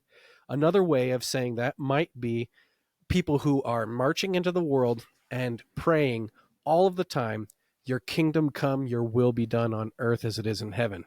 And so it's like Jesus was reclaiming this original aspect. And so it's a shame if we don't have Christians, like David is a little bit this way, who are on the forefront of technology, actually trying to wield either new students, in your case, right? You're trying to shape new students who could wield technology well, or wielding this technology directly in order to tame creation and to make it fruitful and to glorify God in the way that we use these technologies. And it is a bit of a shame that Christians, in response to some political social movements, have kind of shied away from the sciences, because it actually might be in line with Genesis 1 and our original But task. Most of the original scientists were Christians because they wanted to understand our Father's world and how it worked. They knew that what he created was good. So let's go ahead and explore his world. Let's think God's thoughts after him. Was the slogan a lot. And so with that, so one of the interesting things that I actually was talking to my wife about this is the entire world of Gattaca is actually a farce. It actually doesn't work at all. So who's the murderer? The murderer is the guy who genetically doesn't have the temperament to murder someone. Yes. Oh, who's Vincent? Vincent is a guy who genetically doesn't have the heart. He doesn't have the heart. Matter of fact, most people thought he was dead by then because the geneticist, when he was born, said he would die. Yep. And so it becomes this world of probabilities where your entire life gets put out on a data analytics scheme. Yeah. And that's what maps your entire life. It doesn't take into the account what you were talking about, Miles, the heart. God looks at the heart of man. And so as Christians, I've talked with friends about this. So I'm not sure if you're familiar with it or heard of and I forget the author that did it, but it's about the bell curve, but it put different ethnicities on the bell curve to find out which one was the smartest and stuff. And the guy wasn't doing it maliciously, but people have come along behind him and have used his research maliciously. Sure. But one of the things and it just happened to be that on the bell curves, African Americans skewed on the lower end. So obviously, anyway, look up a bell curve, you'll figure it out. But I was talking with my black friend about this, and several of them actually, and said, if this were true, and I actually don't think that the guy's research was fully sound, said if this were true that genetically yada yada whatever, that on the bell curve black people were going to be less intelligent. What does that mean to you? And they started telling me, talking about it, and I said, well, this is what it means to me from like the Christian worldview is you still have infinite worth and value as a human being. It doesn't matter where you fall in this stupid bell curve that we just invented 100 years ago. It's like you still have value as a human. And that's really where the Christian worldview has to be inserted into these things. If you just take the world of Gattaca at its face, you're going to miss that it's a farce, and everything that it's talking about. It is proved wrong over and over again throughout the movie. Everyone that said this is your genetic potential misses that genetic potential, except for Vincent. He exceeds it. He exceeds his potential. Everyone else falls below it. Well, and the movie even gives you the key to how it's interpreting its own world building, because the murderer in this movie, in this case, says, "Oh, well, if that was the case, then we would have just realized we failed to accurately predict their potential." Yeah, and that's no one exceeds their potential. Nobody exceeds their potential. That is like that's the point of the movie. Is that exactly? Is that their vision? I was talking about earlier. Their vision is clouded by scientism and prejudice, and they cannot see beyond the will of the individual. That if we were gonna put God's providential hand on here, is on Vincent in order to be the one to achieve, going to Titan, right? Going beyond any other person beforehand. And you're right, it's a farce. Yeah. Yeah, in the Christian worldview, and this is the beauty of the Christian worldview. In the Christian worldview, your genetics don't matter. They do not matter. It's you're born into a new family. You're part of a new body, and you have brothers. I mean, the thing is, I can call David and Mile brothers, and we probably share very little genetic, DNA. What maybe we do, maybe we don't, but we can call each other brothers because we're part of a new family. Or and even on top of that, all of us have value because for the mere fact that we're image bearers. Mm-hmm. And that's the beautiful thing. And so I'll wrap up my point, and then we can move on to our quick lightning round.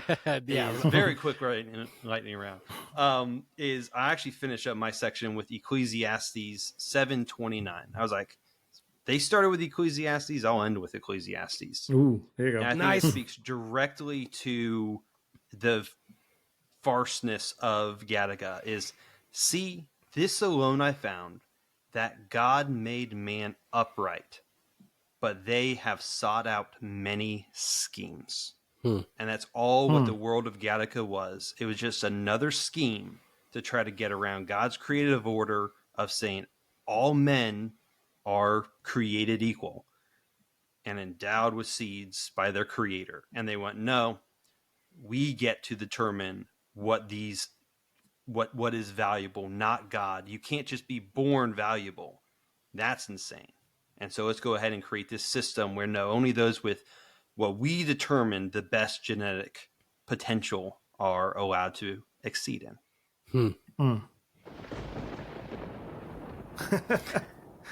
Right there. Cue the lightning.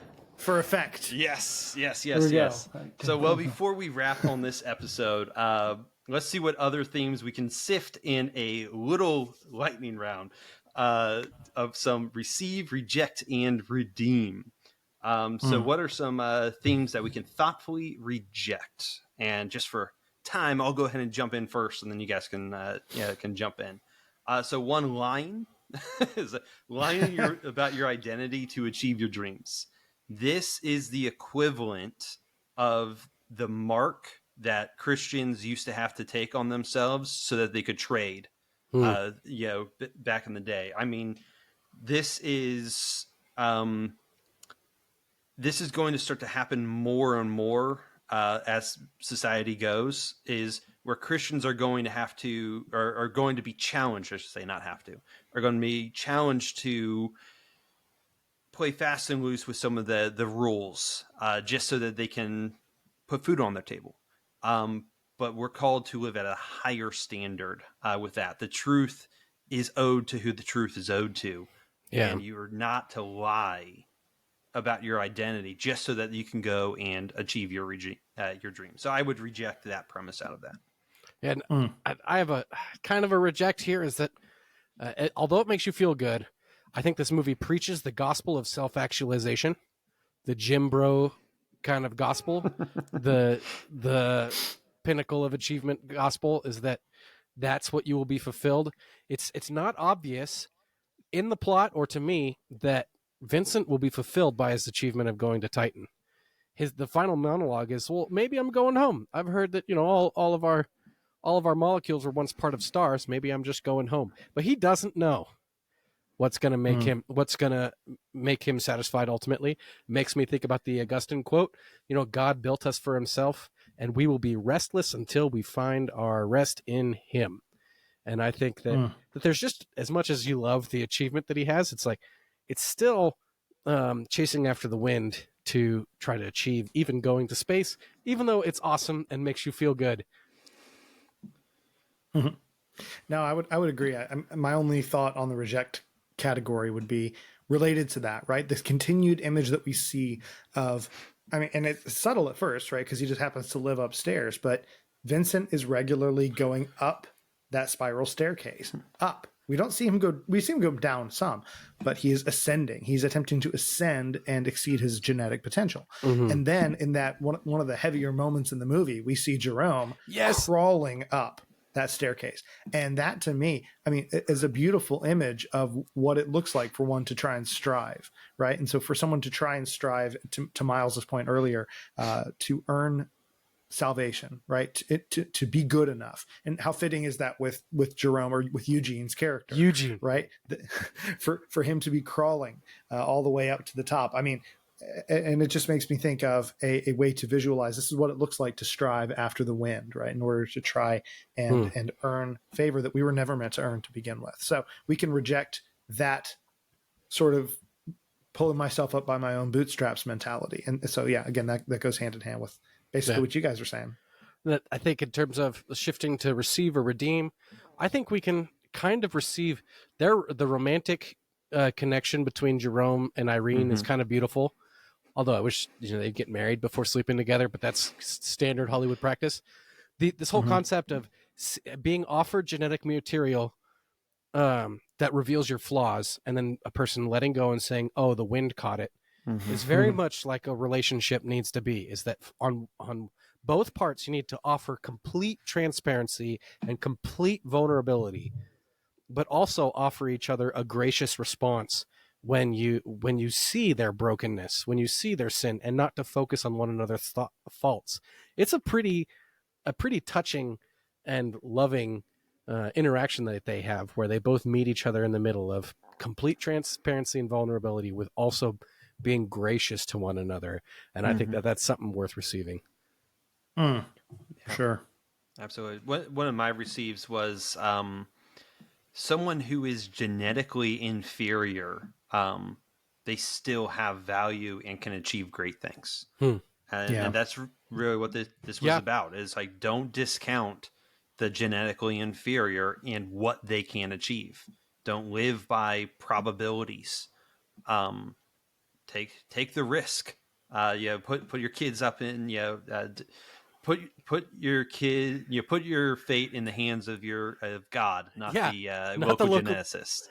And so that would be a receive. A redeem for me is kind of one of those interesting things is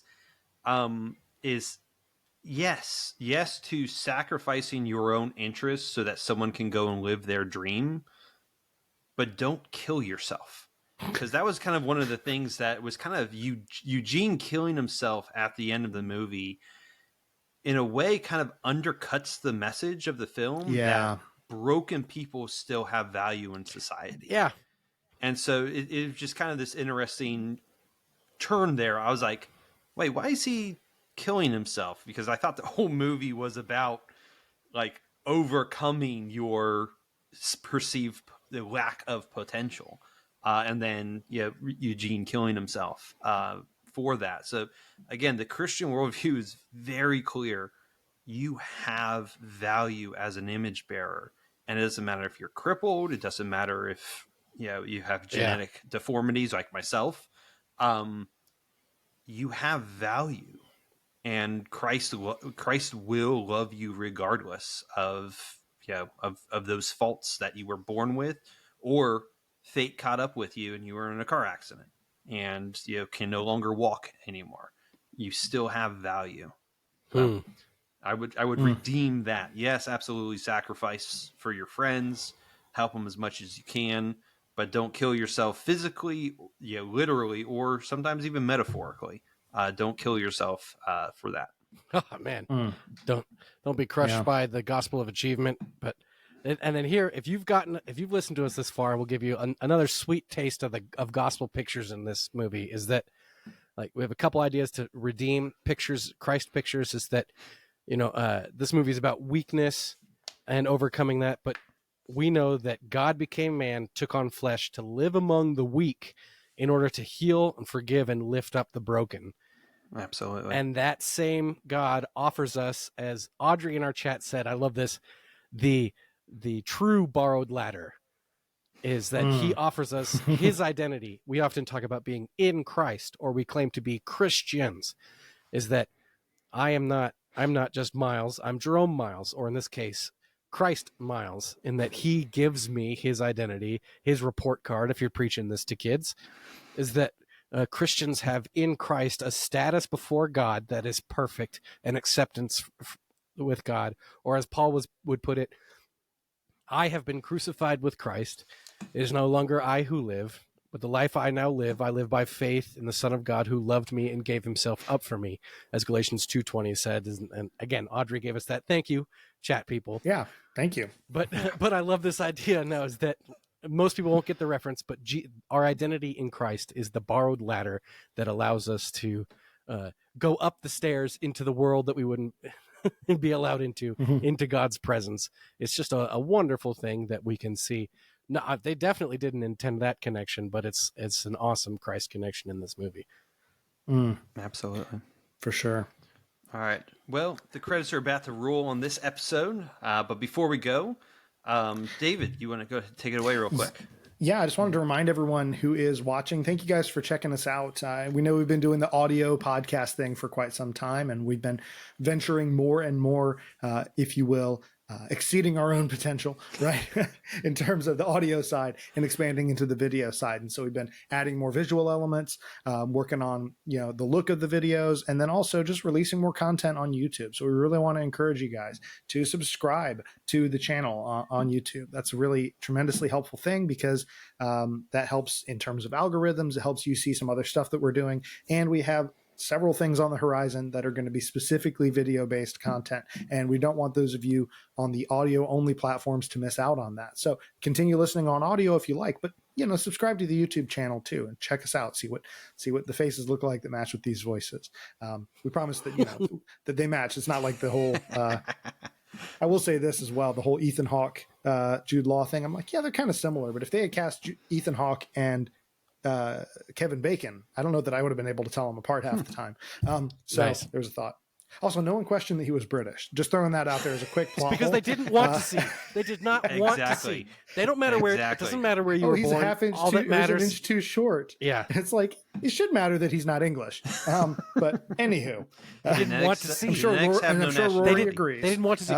Clark Kent wears glasses. Superman doesn't wear glasses. They don't want to believe. Lois Lane does not want to believe that Clark Kent could be Superman. Absolutely. Absolutely. Fantastic. Anyway, sorry, quick aside. But yeah, so check us out on YouTube, subscribe, share these episodes. It's really helpful in terms of algorithms. Also consider picking up some Popcorn Theology merchandise. We've got quite a bit in terms of drinkware and garments, things like that, that you can be using to represent, hopefully, one of your favorite film podcasts. Absolutely. So fantastic. Until next time, keep engaging movies and media from a godly perspective. And remember, you are not a mindless consumer.